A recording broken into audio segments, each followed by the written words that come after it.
نہر زبیدہ اسلامی ورثے کا ایک نادر نمونہ اور انجینئرنگ کا شاہکار ہے۔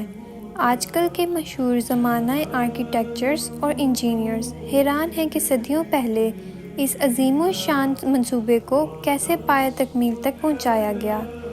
اس منصوبے کی تکمیل کو قریب 10 سال کا عرصہ لگا۔ نہر زبیدہ کی کل لمبائی 38 کلومیٹر ہے۔ اس منصوبے پر 170 ملین دینار لاگت آئی تھی۔ اگر ہم اس کا حساب آج کل کے دور میں لگائیں تو 1 دینار 10 گرام سونے کی مالیت کے برابر ہے، جو کہ اچھی خاصی رقم بنتی ہے۔ نہر زبیدہ صدیوں تک مکہ مکرمہ اور مشاعر مقدسہ میں حاجیوں کی پانی کی ضروریات کو پورا کرتی رہی۔ یہ نہر 1950 تک پانی فراہم کرتی رہی، بعد ازاں پمپوں کے ذریعے پانی کھینچنے کی وجہ سے خشک ہو کر بند ہو گئی۔ ملکہ زبیدہ نے ایک رات خواب دیکھا جو بظاہر اچھا نہ تھا، جبکہ زبیدہ بہت ہی عابدہ زاہدہ اور نیک خاتون تھیں۔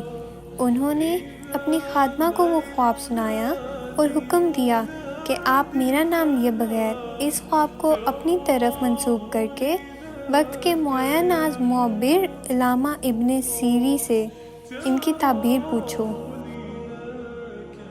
خادمہ حکم کے مطابق علامہ ابن سیرین کے پاس پہنچی اور عرض کیا کہ حضرت، میں نے یہ خواب دیکھا ہے، اس کی کیا تعبیر ہے؟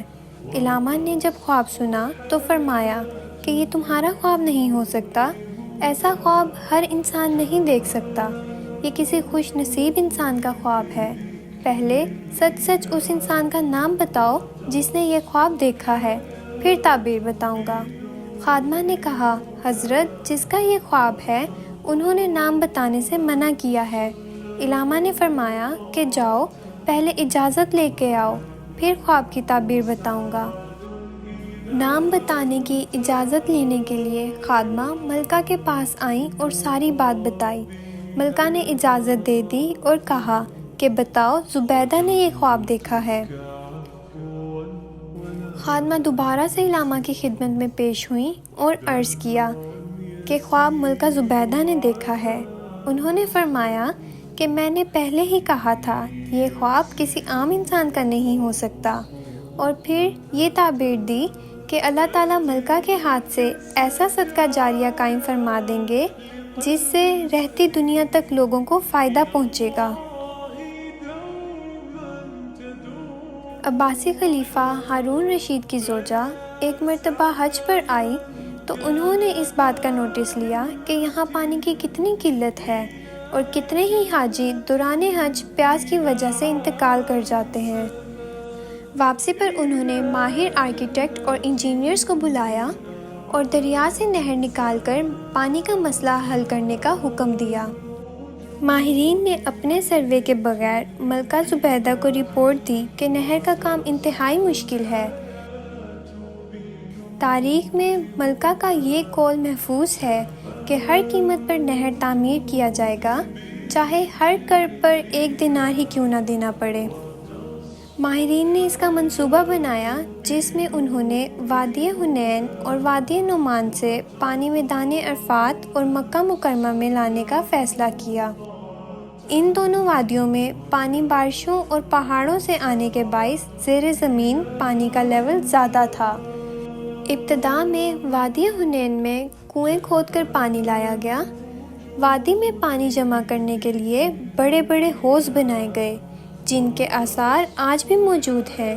کچھ عرصے بعد جب وادی حنین میں پانی کی سطح کم ہوئی تو پھر وادی نعمان سے پانی کی فراہمی شروع کی گئی۔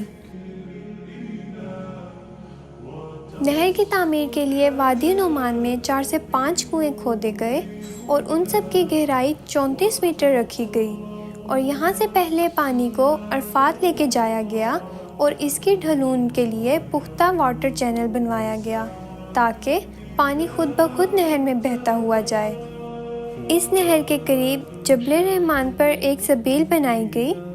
انجینئرز کی یہ خوبصورتی ہے کہ یہ سبیل اتنے درست لیول پر تھی کہ سبیل میں پانی خود بہتا تھا اور اس لیول پر ہوتا تھا کہ لوگ اسے پی سکتے تھے۔